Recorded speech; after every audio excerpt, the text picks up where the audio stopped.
उस रात शहर के पुराने राजमार्ग पर सड़क किनारे लगी स्ट्रीट लाइट की हल्की सी रोशनी में एसपी काव्या मिश्रा ने एक लड़की को सड़क के किनारे बैठा हुआ देखा तो उन्होंने तुरंत अपनी गाड़ी रुकवाई। वो लड़की रो नहीं रही थी, लेकिन उसकी आंखों में जो गहरी खामोशी थी वो किसी चीख से कम नहीं थी। काव्या ने पुलिस की वर्दी में ही अपना हाथ आगे बढ़ाया और बहुत नरमी से पूछा, बेटा ठीक हो? लड़की ने बस इतना सा कहा, मैडम पुलिस मदद नहीं करती। काव्या पागलों की तरह गाड़ी लेकर निकली और उस एक वाक्य ने सिर्फ एक एसपी के दिल को नहीं, पूरे सिस्टम को कटघरे में खड़ा कर दिया। यह कहानी सिर्फ एक लड़की की नहीं है, यह कहानी है एक मां की, एक महिला अफसर की और उस सिस्टम की जहां सच बोलना सबसे बड़ा जुर्म बन चुका था। शहर का नाम था शिवनगर, एक ऐसा जिला जो सरकारी फाइलों में शांतिपूर्ण लिखा जाता था, लेकिन उसकी गलियों में एक अजीब सी खामोशी पसरी रहती थी। यहीं की एसपी थी काव्या मिश्रा, 38 साल की आईपीएस अफसर, तीखी नजरें, सीधी चाल और आवाज में वो सख्ती जो बिना चिल्लाए भी आदेश दे सकती थी। पुलिस मुख्यालय के गलियारों में जब वो चलती थी तो सिपाही अपने आप सीधे खड़े हो जाते थे। Good morning madam. काव्या बस सिर हिलाती और आगे बढ़ जाती। लोग कहते थे एसपी मैडम बहुत सख्त है, इमोशंस नहीं दिखाती, सिर्फ नियमों पर चलती है। लेकिन कोई नहीं जानता था कि इस वर्दी के पीछे एक मां भी रहती है। पुलिस क्वार्टर का एक छोटा सा घर। सुबह के 6 बजे 12 साल का आरव मिश्रा स्कूल की वर्दी पहनते हुए अपनी मां को देखता है। मां, आज फिर देर से आओगी? काव्या बेल्ट लगाते हुए कहती है, कोशिश करूंगी जल्दी आने की। आरव बहुत धीरे से बोलता है, आप हमेशा कोशिश ही करती हो। काव्या वही रुक जाती है। वो आरव का बैग ठीक करती है और उसकी आंखों में देखकर कहती है, बेटा अगर मैं देर से आती हूं ना तो किसी और के घर की बेटी सुरक्षित होती है। आरव पूरी बात समझ नहीं पाता, लेकिन मां पर उसे गर्व जरूर महसूस होता है। शिवनगर में लड़कियों के स्कूल छोड़ने के मामले बढ़ रहे थे, लेकिन पुलिस की रिपोर्टें साफ थी। बाल विवाह की अफवाहें थी, लेकिन कोई एफआईआर दर्ज नहीं थी। एसपी काव्या को यह खामोशी बहुत शोर जैसी लग रही थी। एक दिन मीटिंग में उन्होंने पूछा, राघव सिंह, पिछले 6 महीनों में एक भी मामला नहीं? इंस्पेक्टर राघव सिंह, 45 साल का, चेहरे पर नकली ईमानदारी का मुखौटा। मैडम, गांव के लोग बढ़ा चढ़ाकर बताते हैं सब कुछ कंट्रोल में है। काव्या ने उसकी आंखों में देखा, कुछ झूठ था, बहुत गहरा। एसपी नीलम राव, 33 साल की, काव्या की सबसे भरोसेमंद अफसर। एक दिन नीलम ने बहुत चुपचाप कहा, मैडम जमीन पर तस्वीर अलग है। काव्या ने बस इतना पूछा, कितनी अलग? नीलम ने धीमी आवाज में कहा, लड़कियों को चुप करा दिया जाता है मैडम। उस दिन काव्या ने फैसला कर लिया, ये सिर्फ एसपी का काम नहीं है, ये एक औरत का फर्ज है। रात के 10:40, हाईवे पेट्रोलिंग, ठंडी हवा और गाड़ी की तेज हेडलाइट्स।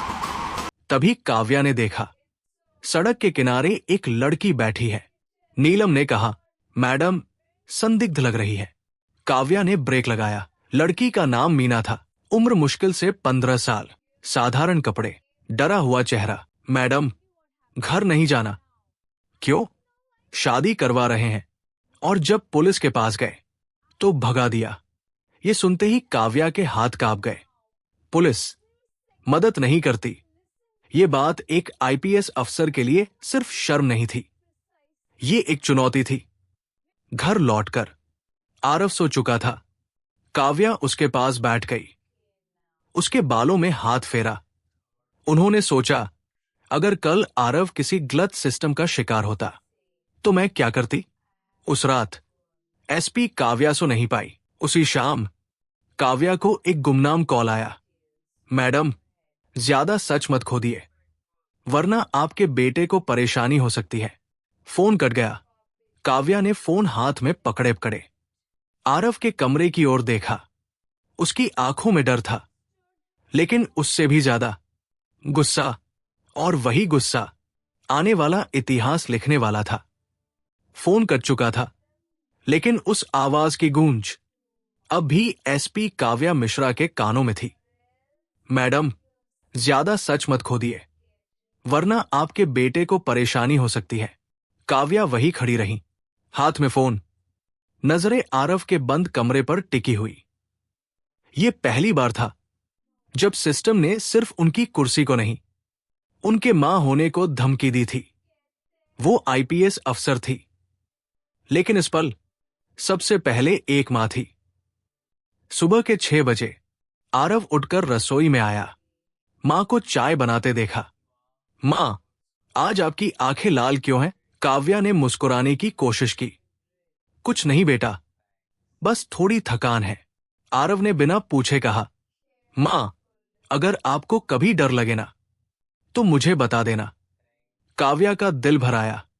एक मां अपने बच्चे को बचाती है, लेकिन जब बच्चा मां को संभालने लगे, तो समझ लो जंग सच में शुरू हो चुकी है। काव्या ने एएसपी नीलम राव को सीधा आदेश दिया। नीलम, जो भी अनौपचारिक शिकायतें हैं, सब निकालो। नीलम ने पूरी रात काम किया। अगली सुबह फाइल मेज पर थी। 19 लड़कियों के स्कूल छोड़ने के मामले, 7 संदिग्ध बाल विवाह, 11 शिकायतें जो थाने से लौटा दी गई थी। और हर जगह एक ही नाम चुपचाप दोहराया जा रहा था, इंस्पेक्टर राघव सिंह। काव्या ने फाइल बंद की, आंखें बंद करके बस एक पंक्ति बोली, अब बात सिर्फ भ्रष्टाचार की नहीं, ये लड़कियों की जिंदगी का सवाल है। राघव सिंह कोई साधारण भ्रष्ट अफसर नहीं था। वो सिस्टम को जानता था। राजनीतिक नेताओं से दोस्ती, स्थानीय दबंगों का सहारा, उसके लिए लड़कियां सिर्फ आंकड़ेज थी और कानून सिर्फ सेटिंग। जब उसे पता चला कि एसपी मैडम सीधे उसके पीछे हैं, तो उसने अपना असली रंग दिखा दिया। एक दिन थाने के बाहर उसने एक पत्रकार से कहा, मैडम बहुत ज्यादा भावुक हो रही है, सिंगल मदर है ना, इसलिए फैसला प्रभावित हो रहा है। ये बात जब काव्या तक पहुंची, तो वो एक पल के लिए चुप हो गई, फिर बोली, हां, मैं मां हूं, इसीलिए लड़ती हूं। डिस्ट्रिक्ट मैजिस्ट्रेट वर्मा, 52 साल की, शांत लेकिन तेज दिमाग वाली अफसर। उन्होंने काव्या को बुलाया। ऑफिस के कमरे में सन्नाटा था। डीएम वर्मा ने पूछा, काव्या, तुम्हें पता है तुम किससे टकरा रही हो? काव्या ने बिना हिचकिचाए जवाब दिया, मैडम, मुझे पता है मैं किसके लिए खड़ी हूं। डीएम वर्मा कुछ देर चुप रही, फिर धीरे से बोली, जब मैं नई डीएम थी ना, तो मुझे भी ऐसी ही धमकियां मिली थी। काव्या ने पहली बार उनकी आंखों में अपना भविष्य देखा। डीएम वर्मा ने फाइल उठाई, तुम आधिकारिक रूप से केस तैयार करो, बाकी सिस्टम को मैं संभालूंगी।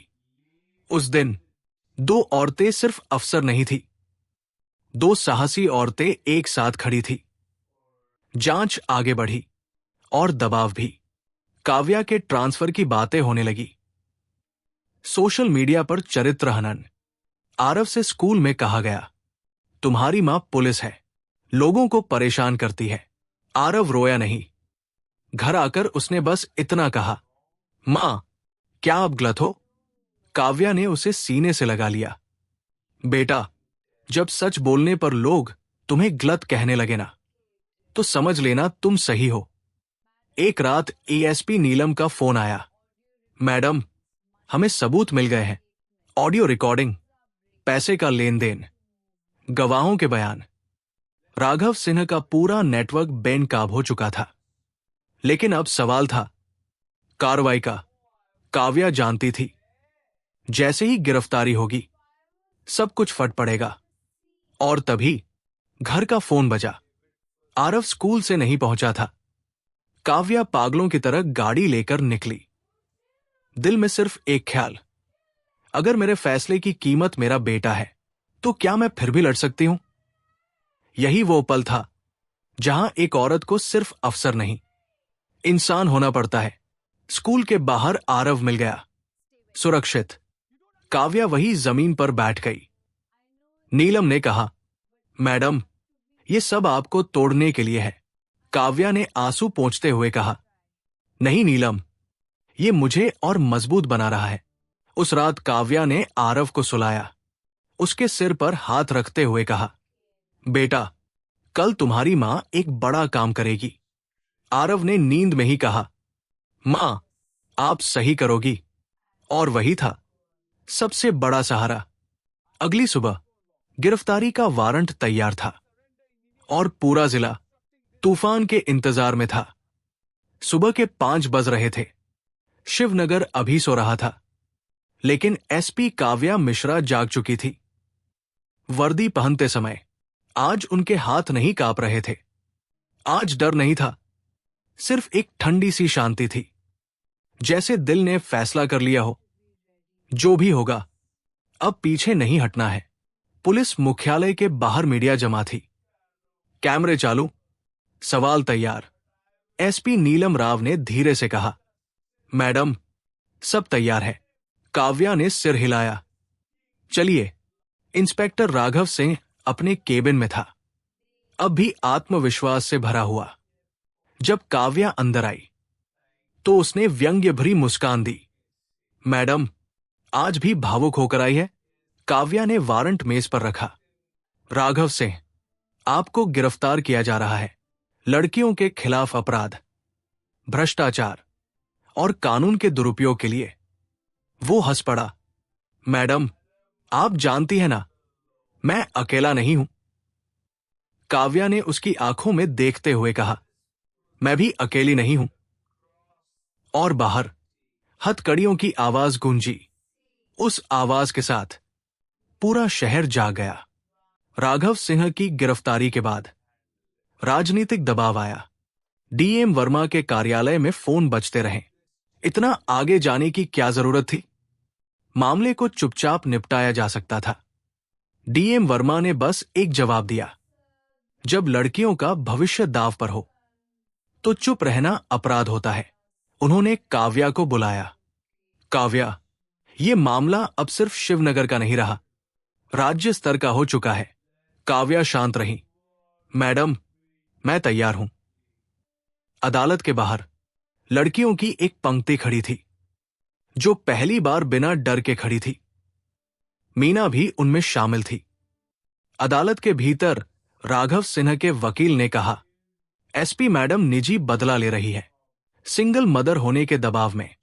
अदालत में फुसफुसाहट। जज ने काव्या से पूछा, एसपी काव्या मिश्रा, क्या यह सच है? काव्या ने गहरी सांस ली। जी हां, मैं मां हूं। और शायद इसीलिए मुझे लड़कियों का डर समझ आता है। अदालत में सन्नाटा छा गया। लेकिन यह मामला निजी नहीं है, ये उन सभी लड़कियों का है जिन्हें चुप करा दिया गया। सबूत पेश किए गए, ऑडियो, रिकॉर्ड्स, बयान, सच अब कागजों पर था। इसी बीच आरव स्कूल की प्रार्थना सभा में खड़ा था। शिक्षक ने पूछा, तुम्हारी मां पुलिस अफसर है ना? आरव ने पूरे विश्वास के साथ कहा, हां, और मुझे उन पर गर्व है। उस दिन काव्या को लगा वो सिर्फ सिस्टम से नहीं, अपने बेटे के लिए भी लड़ रही है। जज का फैसला आया। राघव सिन्हा दोषी ठहराया गया। पुलिस विभाग में सुधार के आदेश। बाल संरक्षण टास्क फोर्स का गठन। अदालत के बाहर लड़कियों ने काव्या के पैर छुए। काव्या ने उन्हें उठाया और कहा, पैर नहीं, आंखों में आंखें डालकर जीना सीखो। 6 महीने बाद लड़कियों की स्कूल उपस्थिति बढ़ी। बाल विवाह के मामले सामने आने लगे। थानों में महिला सहायता डेस्क बने। शिवनगर अभी भी परिपूर्ण नहीं था, लेकिन अब वो चुप नहीं था। डीएम वर्मा ने काव्या से कहा, काव्या, तुमने सिस्टम को याद दिला दिया कि कुर्सी से पहले जिम्मेदारी होती है। एक शाम काव्या और आरव छत पर खड़े थे। आरव ने पूछा, मां, अगर फिर से ऐसा कुछ हुआ तो क्या अब फिर लड़ोगी? काव्या ने उसे गले लगा लिया। हाँ बेटा, क्योंकि अगर हम नहीं लड़ेंगे तो कल कोई और लड़की भी नहीं लड़ पाएगी। आरव मुस्कुराया। मैं भी आपके जैसा बनना चाहता हूं। काव्या की आंखें भर आई।